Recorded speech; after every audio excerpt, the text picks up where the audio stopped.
Nah, si paranormal ini coba buat ngobatin istri gue lah. Begitu gue ngobatin, malah ditantangin Bang sama istri gue. Kamu bisa apa? Ilmu kamu tuh nggak ada apa-apanya, dibilang gitu. Di situ ritual lah segala macam, ada kembang, air gitu kan. Pas ritual itu, istri gue tuh badannya langsung meliuk-meliuk kayak ular gitu. Dia bilang sama gue, Mas, itu kok istri Mas kok ada yang ngikutin ya? Dia bilang gitu. Gue tanya siapa Mbak? Digambarin Bang sama dia. Nih Mas kayak gini. Apaan?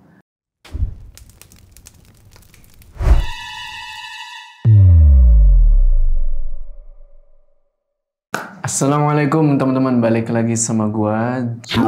Apa kabar kalian semua? Semoga kalian semua yang menonton video ini diberikan kesehatan, dilancarkan rezeki, dan selalu dimudahkan urusan-urusannya, dan selalu diberikan perlindungan dari segala mara bahaya di dunia ini. Oke, kali ini gua kedatangan seorang narasumber nih. Narasumber ini punya pengalaman yang menurut gua, tadi gua udah diceritain dikit ya, pengalaman itu cukup ngeri. Ini berhubungan sama, bisa dibilang santet Bang ya? Ya. Kiriman gaib gitulah, yang mengincar istri lu Bang ya? Betul. Yang gue denger dari mantan pacarnya istri lu gitu. Iya. Bisa diceritain nggak sih Bang? Maksudnya sedikit deh tentang serangannya itu kayak gimana sih? Jadi serangannya itu sebenarnya nggak nentu ya Bang, nggak pagi, nggak siang, nggak sore, nggak malam gitu.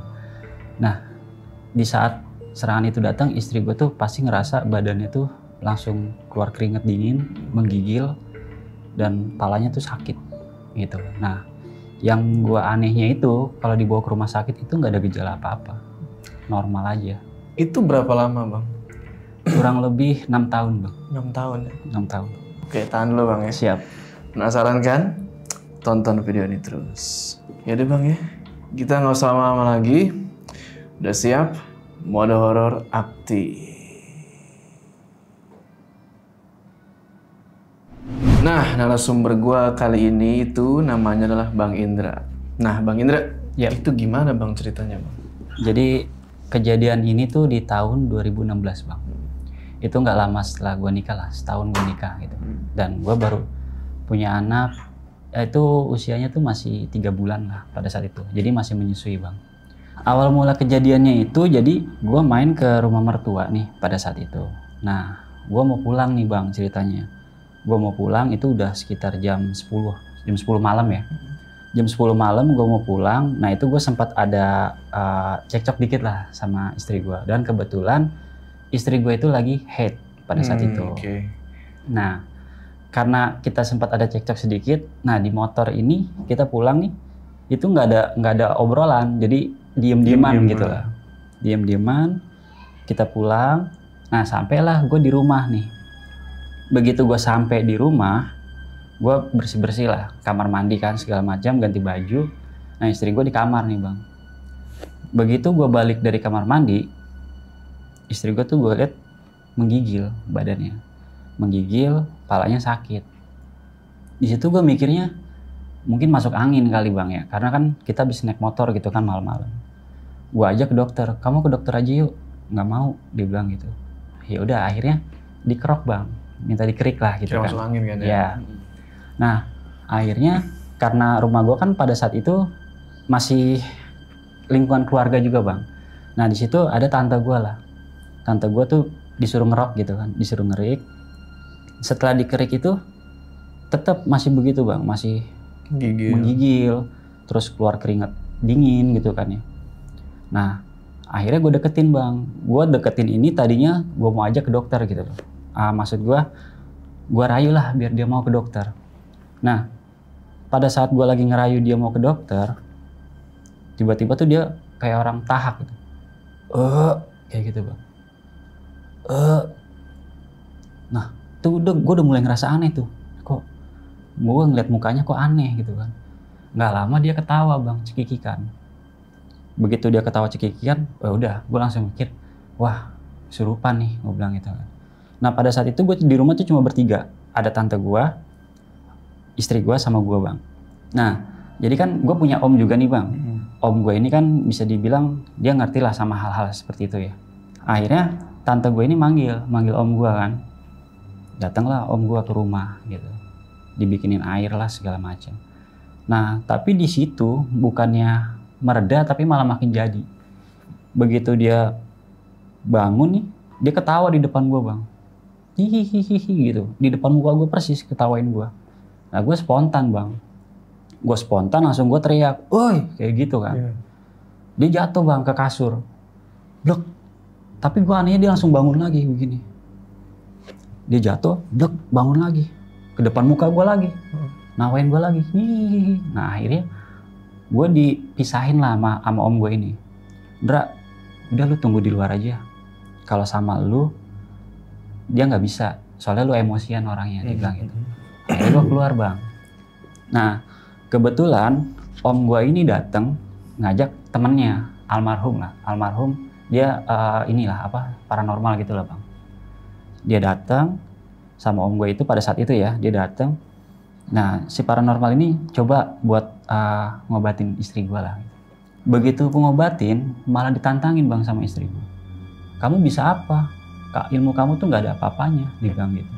Kamu ngapain ngeliatin saya? Muka kamu tuh jelek, dibilang gitu. Terus orang pintar itu coba lihat mata saya, dibilang gitu. Terus istri gue bilang lagi, mau ngapain? Kamu tuh udah tua, dibilang kayak gitu kan. Dibacain nih, Bang, dibacain Yasin. Lebih cepat istri gue bacanya. Kita baru Yasin, dia udah langsung Yasin wal Qur'anil hakim innaka langsung cepet gitu. Nah, abis itu dicoba baca ayat kursi, Bang. Sama, dia lebih cepat lagi baca. Akhirnya dia minta dipulangin. Nah, di situ kita nanya lah, emang tinggalnya di mana? Dia bilang di depan rumah mertua gue, Bang. Okay. Jadi di depan rumah mertua gue itu ada pohon belimbing, itu gede pohon belimbingnya. Nah, dia minta diantar ke situ. Itu di rumah gue waktu itu udah rame, Bang, tetangga gue, karena kan dia teriak-teriak, dia ya namanya orang kesurupan gitu ya, Bang ya. Itu udah pada datang. Nah, akhirnya ya udah kita anterin. Malam itu juga kita anterin, Bang, kita ikutin permintaannya dia. Jam 1 pagi kita anterin ke sana. Begitu kita anterin ke sana, gue ketok pintu kan, yang buka kebetulan mertua gue, Bang. Mertua gue langsung nangis ngeliat istri gue kayak gitu, langsung sedih lah gitu. Nah, disitulah kita masuk ke ruang tamu. Nah, kebetulan di samping rumah mertua gue ini itu ada orang spiritualis lah gitu. Nah, di situ kita coba buat udah kamu pulang nih, udah dianterin gitu. Pas nyampe situ nggak mau, dia masih betah katanya di dalam. Sampai di pohon belimbing itu? Iya. Nggak mau. Masih betah di sini gitu. Dia suka apa? Jadi dia tuh suka gitu katanya sama istri gue gitu kan. Orang spiritualis yang di tetangga mertua gue ini datang, Bang, nyoba ngobatin gitu kan. Nah, di situ alhamdulillah tuh bisa tenang. Yang tadinya dia geragasan gitu kan, itu udah mulai bisa tenang tuh. Dia diem, tapi diemnya tuh diem gini, ngelamun gini. Kosong. Nah, itu berlanjut sampai azan subuh. Bahkan setelah azan subuh nih, Bang, kejadian lagi. Dia teriak-teriak lagi, dia ketawa-ketawa lagi. Nah, akhirnya gue punya kakak ipar gue coba manggil ustadz pada saat itu. Datanglah ustadz nih, Bang, ke rumah gue. Ke rumah mertua gue gitu. Dia datang. Nah, itu dibaca-bacain, terus ditaburin garam tuh, Bang, sekeliling rumah. Okay. Ditaburin garam. Nah, terus ustadz itu cuma bilang, udah, ini mah nggak apa-apa, dia bilang gitu. Ini udah beres, dia bilang gitu. Akhirnya ustadz itu pulang, Bang. Pas pagi, sekitar jam 6:30, begitu lagi, Bang. Dia megangin dada. Dadanya sesek, sakit, kepalanya pusing, kayak diremek gitu kepalanya. Terus lagi-lagi keluar keringet dingin gitu ya. Akhirnya kita panggil lagi orang pintar yang beda nih, Bang. Kita panggil lagi orang pintar yang beda, diobatin lah sama orang pintar itu kelar tuh. Istri gue bisa tidur. Oke. Itu tidur sekitar jam 7:30 atau jam 8 gitu ya. Dia tidur di atas. Nah, gue di bawah nih, Bang, ceritanya. Pas gue di bawah, gue lagi ngerokok gitu. Nah, tiba-tiba mertua gue turun nih, Bang. Manggil gue. Ndra, itu Diana kenapa? gue ke atas ke kamar, dia megangin dada lagi bang. Nah di situ gue mikir, ini mungkin medis kali gitu kan. Akhirnya gue bawa ke rumah sakit. Gue bawa ke rumah sakit terdekat pada saat itu. Kita masuk ke UGD, gue selesain pendaftaran segala macam, terus diambil sampel darah segala macam. Di situ gue sempat nangis bang. Jadi istri gue itu pas gue deketin, dia cuma bilang begini, nitip anak ya, dia bilang gitu. Gue langsung, apaan ini maksudnya, gue bilang gitu kan. Enggak orang, kamu gak kenapa-napa, kamu sehat, bilang gitu. Gue samperin lah ke meja dokter pada saat itu, perawat yang jaga. Dok, ini istri saya gimana? Istri bapak baik-baik aja pak, dia bilang gitu. Normal, semuanya normal, kita cek tensi segala macam itu normal. Tapi istri saya kayak gitu, gue bilang gitu. Coba deh dokter lihat dulu. Dokternya nyamperin, dicek lagi kan, dicek segala macam. Normal kok pak, istri bapak nih gak kenapa-napa. Akhirnya gue balik ke situ, ke tempat istri gue itu. Istri gue lagi-lagi ngucapin kalimat yang sama bang. Nitip Nabila ya anak gue bang. Nitip Nabila ya, dia bilang gitu. Tolong jagain Nabila, dia bilang. Nah akhirnya gue balik lagi bang ke meja dokter. Gue bilang, dok, ini istri saya gimana? Istri bapak nggak kenapa-napa. Dokternya bilang hal yang sama lagi. Dan di situ gue marah-marah bang. Nggak kenapa-napa gimana dok? Istri saya tuh kayak gitu. Gue bilang dia kayak gimana ya? Menggigil gitu kan. Akhirnya dokternya bilang, ya udah pak, kita cek darah nih. Nanti setelah hasil darah keluar, kalau bagus nggak kenapa-napa, istri bapak boleh dibawa pulang. Tinggal ngabisin infusan aja, dia bilang gitu. Begitu hasil cek darah keluar, dokter bilang nggak kenapa-napa bang. Tapi gue ngeliat istri gue masih dengan kondisi yang sama. Dan akhirnya di situ gue berdebat sama dokternya. Dan dokternya bilang, istri bapak bawa aja ke rumah sakit jiwa. Gue langsung naik gitu bang. Istri saya emang gila dok, bilang gitu. Nah akhirnya di situ dijelasin lah sama dokter, pak, di rumah sakit jiwa itu nggak harus orang gila, tapi di sana ada psikolog, dia bilang gitu. Coba konsultasi ke psikolog. Nah begitu gue nyamperin istri gue bang, ini makhluk yang ada di dalam istri gue itu, dia minta dianterin lagi pulang. Tapi kali ini ke pohon bambu yang biasa gue lewat kalau ke rumah mertua gue. Jadi gue kalau ke rumah mertua gue itu, gue ngelewatin ada pohon bambu ngelengkung gini loh bang. Kayak gerbang gitu. Nah dia minta dianterin ke situ. Gue langsung nangkep, oh di sana tempatnya. Akhirnya gue pulang dan gue panggil lagi orang pintar lagi bang. Kita turutin nih sampai di pohon bambu itu. Sama orang pintar itu coba disuruh keluar. Udah ayo keluar. Kamu udah dianterin nih sampai sini. Mau keluar nggak? Lagi-lagi dia bilang dia masih betah. Dia nggak mau. Jadi dia kayak mempermainkan kita gitu loh. Nah akhirnya kita bawa pulang nih bang. Bawa pulang di rumah rame lah di rumah mertua gue. Jadi gue bawa pulangnya ke rumah mertua gue, nggak ke rumah gue gitu. Di rumah mertua gue udah rame. Ada tetangga yang kasarnya dia bisa ngobatin gitu kan. Dia coba. Terus ada yang punya kenalan lagi dipanggil nyoba lagi. Tapi alhasil nggak ada yang berhasil gitu loh. Gagal semua. Dan di situ pas udah sore, kakak ipar gue ngasih saran nih, coba di daerah Tangerang. Nah terus gue bilang nggak mungkin kalau misalkan istri gue dibawa ke sana bang dengan kondisi kayak begini. Akhirnya kita jemput orang itu datang ke rumah. Diobatin lah, diritualin segala macam. Istri gue ini disuruh mandi pakai air kembang gitu kan. Nah setelah mandi itu dibawalah ke kamar gue gitu kan. Gue bertiga bang pada saat itu di kamar istri gue. Paranormal itu sama gua gitu kan ya. Di situ ritual lah segala macam, ada kembang, air gitu kan. Pas ritual itu, istri gua tuh badannya langsung meliuk-meliuk kayak ular gitu. Meliuk-meliuk. Yang gua anehnya, dia meliuk-liukannya itu ngikutin tangan si paranormal bang. Hah? Jadi tangannya begini, dia ngikut. Persis ular bener. Iya. Begitu pas di tek, dia langsung melet. Dia langsung melet, keluarin lidahnya gitu. Akhirnya digini lagi, tek, nutup lagi. Ngikutin lagi tangannya. Gue di situ langsung, astagfirullahaladzim. Ini apaan gitu ya? Gue salah apa sama orang gitu kan? Nah akhirnya Gue cerita lah ke mertua gue gitu. Gue cerita ke mertua gue. Nah di situ mertua gue nyampein ke gue, Bang, Dra, kita ke rumahnya si Budi. Dia bilang gitu. Ngapain, Bu? Kita minta maaf aja sama dia. Loh, emang kita salah apa? Gue bilang gitu. Kok kita ke rumahnya dia? Gue bilang gitu. Enggak, jadi dulu waktu pas kamu belum nikah sama Diana, dia bilang gitu kan. Dia pernah ngucap kalau misalkan Diana jadi sama si Indra, saya kasihan sama Diana, nanti dia yang sakit. Nah justru gue hal ini tuh tahu dari mertua gue, Bang, bukan dari istri gue gitu. Berarti kan dia udah ngomong juga ke mertua gue pada saat itu, Bang. Nah akhirnya gue bilang, gue langsung paham, Bang, di situ, karena memang yang gue tahu si Budi ini emang dia bisa lah hal-hal yang gaib, spiritual kayak gitu dia bisa.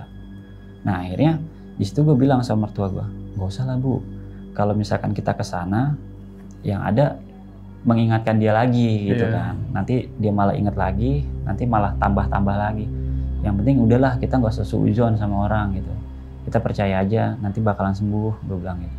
Nah akhirnya di situ gue coba urungin niat gue tuh, Bang. Mertua gue tetap tuh nyaranin ke sana karena kan dia ngeliat anaknya kan kasihan gitu kan. Nah akhirnya orang pinter yang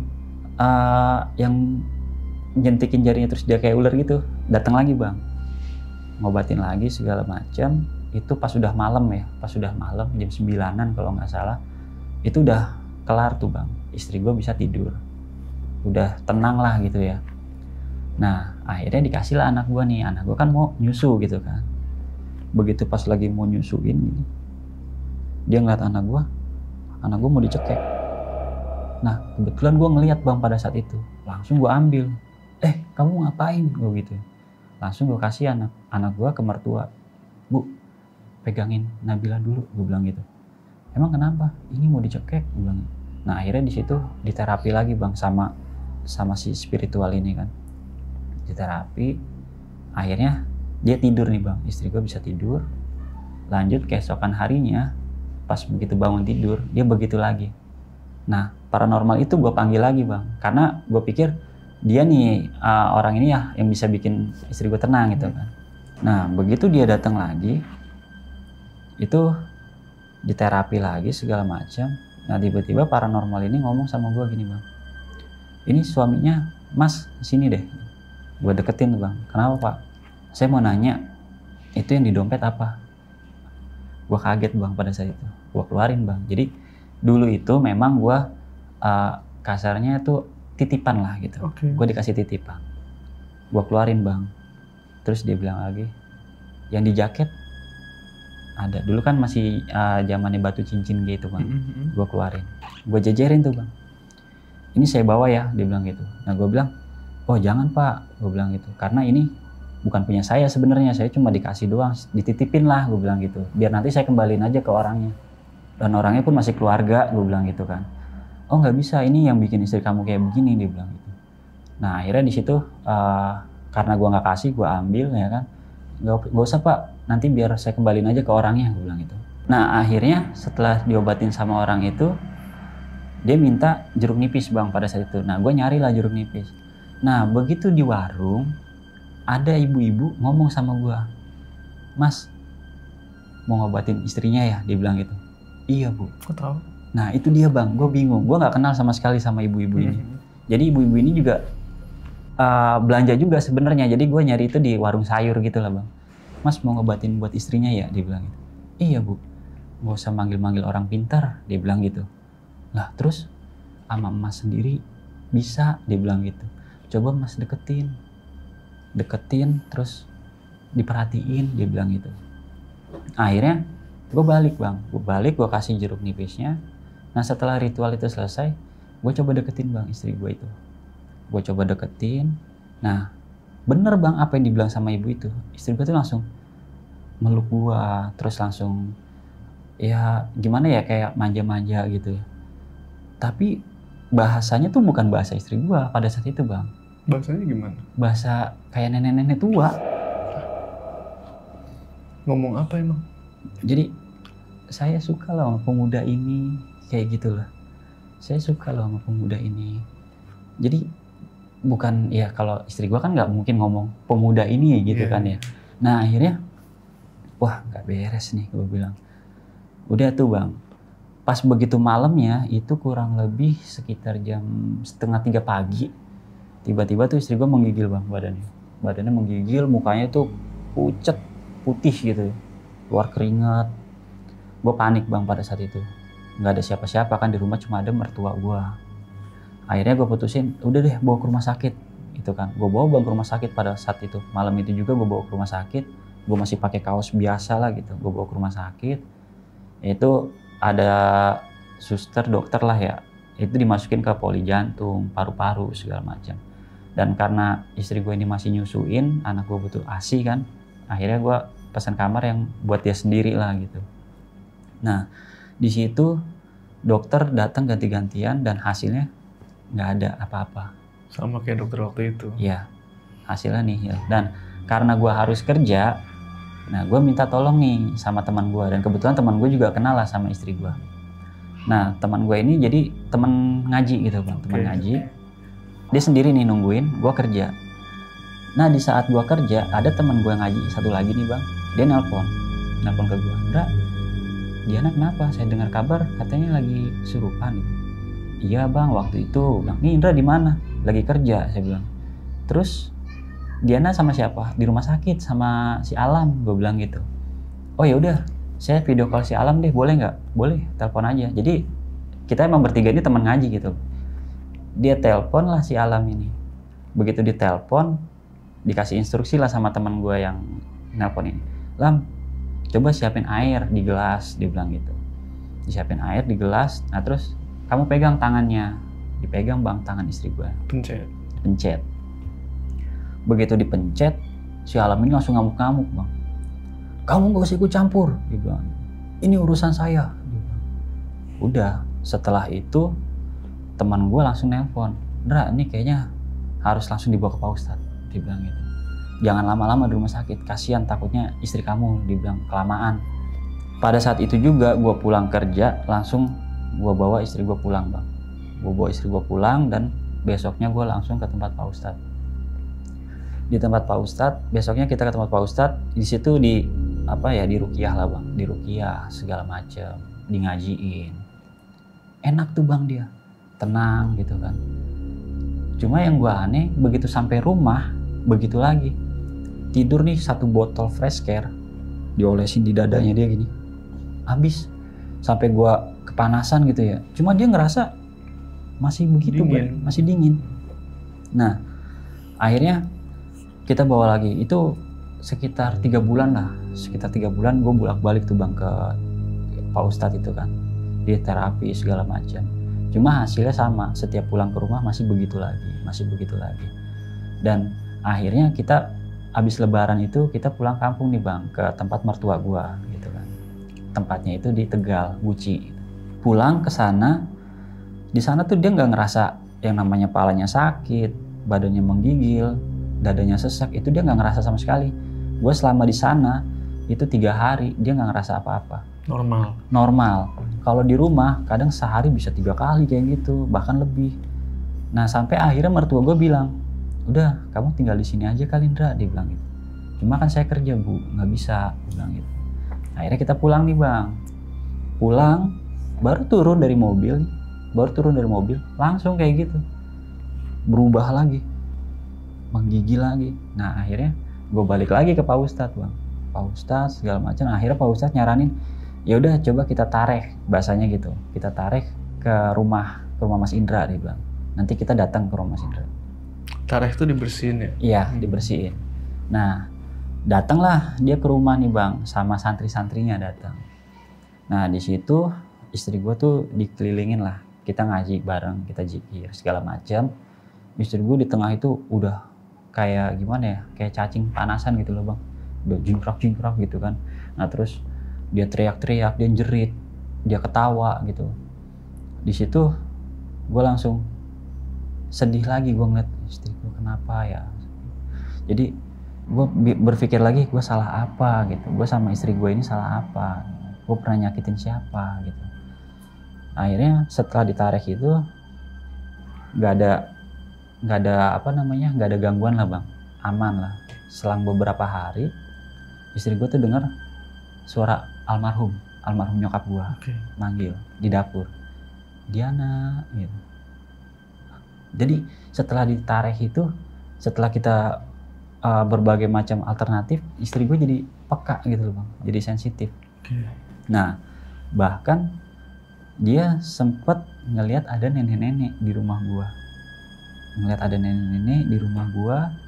Nah terus anak gue itu ngelihat gue lagi jalan ke atas tangga, sementara gue sendiri lagi tidur di kamar.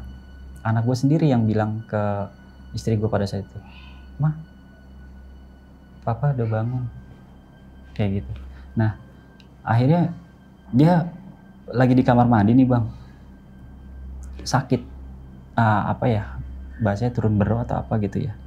Setelah dari kamar mandi, nah akhirnya kita ke Bogor nih bang, ke Bogor. Waktu itu ada yang nyaranin coba berobat di Bogor deh, kata dia gitu. Berobat di Bogor itu, pas di Bogor itu bang, orang pinter itu bilang katanya istri gue nginjek kaki nenek-nenek lah gitu. Tapi alhamdulillah sih katanya udah dikeluarin lah gitu, udah bersih. Nah begitu pulang nih ke rumah itu selang 3 hari atau 2 hari kayak begitu lagi bang. Jadi lebih sering sih setiap malam, setiap dia mau tidur pasti menggigil segala macam. Nah itu gue pengobatan yang namanya alternatif itu bisa dibilang hampir setiap hari bang. Gue setiap gue pulang kerja gue antar, ayo kemana deh, sampai gue nanya orang yang bisa ngobatin kayak gimana, di mana gitu kan, sampai gue cari tahu. Karena gue ikhtiar lah pada saat itu, ikhtiar biar istri gue nih bisa normal lagi gitu. Nah akhirnya begitu gue ikhtiar, gue ya mungkin memang masih ada keluhan lah bang sama gue gitu. Gue capek juga gini kan. Nah itu selama gue berjalan ikhtiar di rumah gue itu, istri gue tuh sering ngeliat yang aneh-aneh lah. Pas gue udah pulang ke rumah nih, udah nggak di rumah mertua lagi, itu mulai di tangga ada yang tinggi, gede, hitam, gundurwo lah gitu, matanya merah. Bahkan dia lebih sering yang dia lihat itu kuntilanak. Kuntilanak itu bisa dibilang hampir tiap hari dia ngelihat. Dia lewat ke kamar, masuk. Jadi istri gue tuh lebih jadi kayak kebuka. Iya, jadi sensitif gitu. Akhirnya pun gue nggak bisa yang namanya ninggalin lah dia. Jadi gue nggak bisa main ke sana ke sini gitu. Jadi gue selalu nemenin dia lah. Karena yang gue takutin itu di saat dia kambuh gitu bang. Di saat dia kambuh itu dadanya tuh berdebar-debar, sesek kayak gitu. Nah pas pada tahun 2020 akhir, ceritanya gue ketemu sama orang nih, kenal sama orang gitu. Dia ini bisa apa ya, ngegambar gitulah sosok-sosok kayak gitu kan. Dan dia bisa melihatlah sosok-sosok. Nah di situ pas dia main ke rumah gue bang, dia bilang sama gue, "Mas, itu kok istri mas kok ada yang ngikutin ya?" Dia bilang gitu. Gue tanya, "Siapa mbak?" Digambarin bang sama dia, "Nih mas kayak gini." Apaan? Nenek pak. Nenek rambutnya tuh separuh gini, rusak mukanya gitu. Tapi dia bilang, "Tapi ini jangan dibiarin lama-lama loh mas, karena ini udah kalau bahasanya dia gitu ya, karena ini udah nempel banget, nggak ada jarak sejengkal juga nggak ada, ini udah nempel banget sama istri mas." Dia bilang. Jadi dia kadang mempengaruhi pikiran terus sama apa ya, tingkah laku lah kata dia gitu. Makanya itu yang bikin kadang istri mas tuh suka marah-marah sama mas katanya. Nah terus saya harus gimana mbak? Dia bilang gitu. Ya udah, dia bilang gini, "Mas coba jalanin aja sholat malam gitu, rutinin sholat malam, tahajud, terus sholawat segala macam." Gue coba tuh bang jalanin. Terus dia juga bilang sama gue, "Coba sekali-sekali mas sendiri yang pegang." Dia bilang gitu, "Gak usah manggil orang pintar, coba mungkin sama suami sendiri." Dia bilang. Nah di situ gue coba tuh bang, gue coba jalanin, gue ikhtiarin lah demi biar istri gue ini normal lagi. Gue jalanin, gue sholat malam segala macam. Nah di saat istri gue kayak begitu kambuh, gue coba nih ngeberanin diri gitu. sebisa gue pegang badannya, gue bacain. Alhamdulillah bang, enak gitu loh. Bahkan sampai istri gue tuh gimana ya, setiap dia ngeluh kayak gitu pasti manggil gue, dan dia yang namanya ke dokter atau dia berobat alternatif itu sampai dia bosan. Sampai yang namanya obat tuh dia udah males lah, setiap hari dikasih obat segala macam, takutnya kena ginjal atau apa gitu kan bang. Akhirnya ya udah, yang penting gue ada di rumah lah pada saat itu. Nah yang gue aneh itu, jadi gue sholat isya bareng nih bang, jamaah lah sama istri gue ini. Gue sholat isya jamaah bareng. Nah di situ setelah sholat isya kita berdoa. Nah istri gue tuh badannya kayak gitu bang, keluar keringetan lagi, menggigil kan. Nah gue coba lah sini, aku pegang lagi gitu. Gue pegang, gue bacain salawat lah sebisa gue gitu. Alhamdulillah tuh dia enakan. Nah dia bisa tidur. Nah ketemu subuh nih bang, subuh kita sholat bareng lagi nih bang. Tapi di saat subuh ini lebih dahsyat lagi nih. Setelah kita sholat bareng, istri gue tuh kayak kelagepan gitu kan, dia megangin dadanya, sakit banget gitu. Akhirnya gue coba bang, gue coba pegang lagi. Ya gue percaya aja lah sama yang di atas gitu ya. Gue coba pegang lagi pada saat itu. Nah di saat pas gue megang itu bang, gue ngeliat sosok nenek-nenek yang dibilang sama teman gue itu. Sama di depan gue. Jadi istri gue duduk di depan gue bang. Nah gue di belakangnya kan gini, megang pundaknya gini. Pas gue megang pundaknya begitu, dia di depan gue ada, melototin gue kan. Gue langsung sempat ngedown juga, cuma gue yakin lah, bismillah gitu ya. Nah pas gue pegang itu, dia muncul. Setelah dia melototin gue, dia hilang bang. Tapi hilangnya dia ini bukan slap gitu, bukan. Hilang gak? Jadi kayak gimana ya, kayak orang habis dipukul gimana sih, kayak gitu. Nah disitulah gue langsung ngucap alhamdulillah pada saat itu. Nah jadi gue punya tetangga bang, tetangga gue ini dia jualan ya di dekat rumah gue. Nah ternyata dia ini tetanggaan sama mantan istri gue gitu. Si Budi. Iya si Budi ini. Nah akhirnya pas habis asar itu ceritanya handphone lagi dimainin nih sama anak gue bang. Nah tetangga gue ini nelponin ke istri gue, cuma gak keangkat.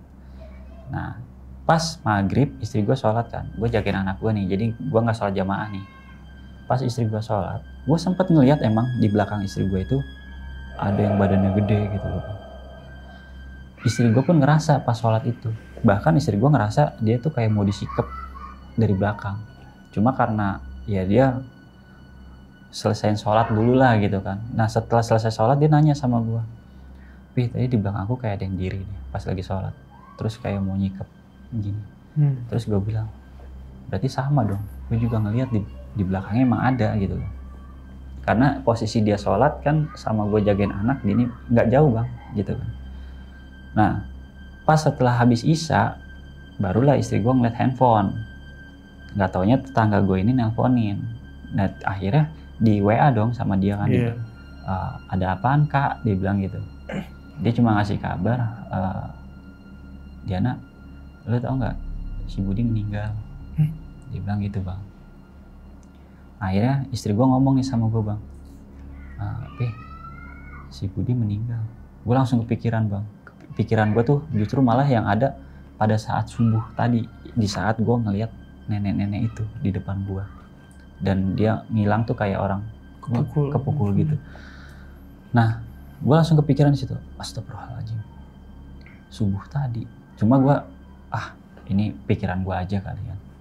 Nah gue coba nanya nih bang ke teman gue yang pada saat itu bisa ngegambar itu kan, bisa ngegambar, dan kan jadi dia bisa nge-flashback gitulah.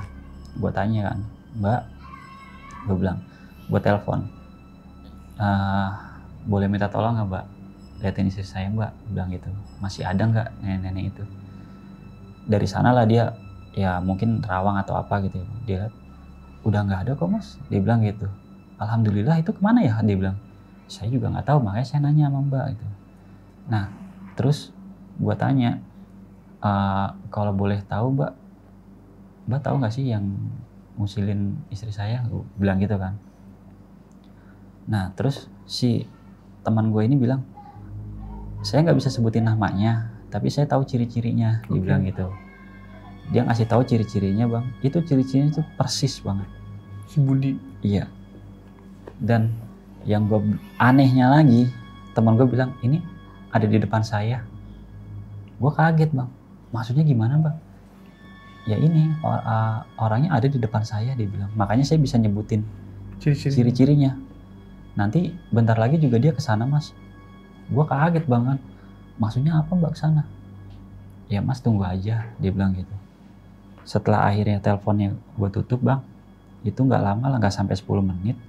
Gue lagi ngobrol nih sama istri gue. Masalah tadi gue telepon temen gue itu. Gue langsung merinding tuh bang pada saat itu kan. Kenapa? Jadi yang dibilang sama teman gue itu, dia datang ke tempat gue. Si Budi? Iya.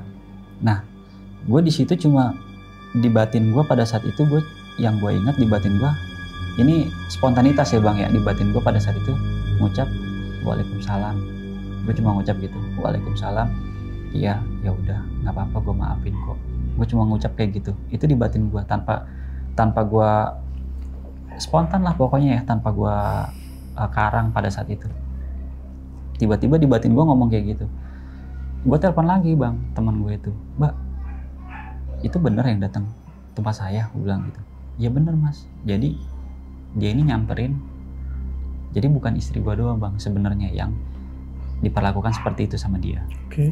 Jadi orang-orang yang pernah dekat sama dia ini diperlakukan sama seperti istri gue bang. Nah mungkin perempuan yang lain ini dia ada yang berobat lah ke paranormal, entah dibalikin atau gimana lah, gue nggak ngerti ya bahasanya. Pada saat itu terjadi perlawanan lah mungkin sama antara paranormalnya sama dia. Nah di saat pas subuh-subuh mas ngelihat sosok nenek itu adalah terakhir, dia bilang terakhir dia ada di situ. Jadi si Budi ini meninggal bang. Jadi si Budi ini meninggal di rumah sakit. Diagnosa dari dokter sih bilang katanya sih paru-paru gitu. Cuma kalau dari versi teman gue sendiri ngelihat, dia itu kata teman gue tuh ketulaan bang. Jadi ada paranormal lain lah yang ngirimin balik lah dari perbuatan dia itu gitu. Ada yang lawan lah pada saat itu. Ya gue nggak ngerti lah, sesama spiritual pada saat itu gitu. Jadi si almarhum lah ya, gue bilangnya almarhum, si Budi ini mungkin datang itu buat menyampaikan permohonan maaf dengan apa yang pernah dia lakuin. Itu Budi kan meninggal kan? Meninggal. Terus yang datang itu apa? Iya mungkin arwahnya atau korinnya atau apa gitu. Oke. Nah disitulah teman gue tuh bertemu dengan korinnya bang. Jadi pas gue nanya, mbak kalau boleh tahu, mbak tahu nggak sih siapa yang ngusilin istri saya? Dia cuma bilang dia bisa nyebutin fisiknya lah gitu, tapi dia nggak bisa ngasih tahu namanya gitu. Karena yang muncul di depan dia itu korinnya itu. Gitu. Dan akhirnya yang teman gue bilang itu nanti nggak lama dia bakal kesana. Jadi teman gue tuh udah tahu bang, dia ini bakal keliling ke orang-orang yang pernah dia korbannya gitu bang. Kalau gue boleh tahu nih bang, lu tahu nggak kalau mungkin istri lu tuh pernah ngucapin apa ke si Budi ini sampai si Budi ini kayaknya kok kayak nggak rela gitu? Jadi emang si Budi ini dulu ya waktu pas gue masih pacaran gitu bang, dia sering datang. Gitu. Jadi kan dulu mertua gue ini kan jualan gitu kan, jualan apa, pecel ayam gitulah. Nah dia awalnya makan di situ. Nah istri gue itu dulu bantuin jual pecel ayam itu. Nah dia pertama ngeliat itu dia langsung seneng lah segala macam. Tapi pada saat itu dia nggak tahu kalau dia itu udah punya gua gitu, udah pacaran sama gua. Nah pada saat gua pacaran itu gua sempat ada konflik lah sama sama istri gua lah pada saat itu gitu kan. Nah dia coba masuk lah. Nah dia di situ perasaannya dia langsung langsung timbul lah gitu. Dan ternyata akhirnya istri gue ini balikan lagi kan sama gue gitu. Dan gak lama gue balikan itu kita nikah gitu. Dan disitulah dia sempat kecewa Oke, di situ pemicunya kenapa dia begitu. Hmm. Tapi yang gue heran nih, korbannya dia banyak. Ya, ya jadi bisa dibilang ya mungkin playboy juga kali Bang dulu. Bisa jadi ya. Playboy tapi nggak mau nerima kalau Iya. ditinggal ya. Nah Bang, kira-kira dari cerita lo ini nih, lo ada pesan-pesan gak nih buat penonton Bang? Pesan gue sih ya, kalau dari pengalaman gue ya Bang, karena gue udah berobat kemana-mana dan hasilnya sama ya. Dan alhamdulillah pada saat itu gue dapet pesan dan masukan dari teman gue, kalau gue sendiri kasarnya gitu ya, dari orang terdekat sendiri itu lebih bagus, dia bilang gitu kan. Jadi buat teman-teman ya, cobalah kita coba sendiri dengan percaya, tawakal pada Allah Subhanahu Wa Taala, insya Allah. Oke deh Bang Indra, ini makasih banget Bang udah mampir ke channel gue Bang. Oh iya Bang, gue denger lu punya channel YouTube Bang. Iya. Apa tuh namanya? Namanya Indra Stories. Indra Stories. Jadi kalian yang itu bahas apa? Horor? Horor juga, sama horor pendakian dan urban legend juga. Kalian yang suka horor pendakian, urban legend, bisa tuh mampir ke channel Bang Indra. Nah, buat kalian yang mungkin penasaran nih, pengen tahu ceritanya Bang Indra yang barusan, tapi dari sudut pandangnya versi istrinya, kalian bisa mampir ke channel Bang Indra, yaitu di Indra Stories Bang ya. Iya. Nah, jadi yang penasaran langsung aja mampir ke sana. Oke, sebelum kita berpisah, jangan lupa kalian like video ini, dan bagi yang belum subscribe, ayo subscribe sekarang ke channel ini supaya kalian gak ketinggalan cerita-cerita horor selanjutnya. Gua Jo sama Bang Indra, sampai ketemu di cerita selanjutnya.